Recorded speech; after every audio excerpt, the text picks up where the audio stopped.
එදා චූටි පුතේ කොයිද ළමයෝ ඉන්නේ? මම පන්සල් ආවා අම්මා. පන්සල්? අද පොයේ නෙවෙයිනේ. අමාවකට පන්සලේ සරපු මාරු වෙන්නේ නැහැ අම්මේ.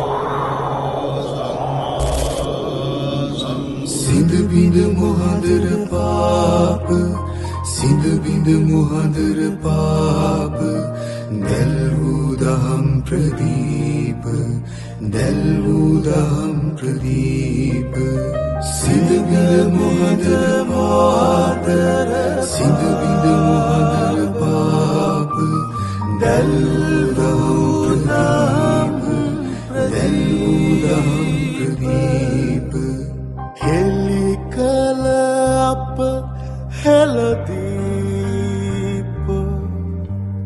තිලෝවග බුදු සමිදේ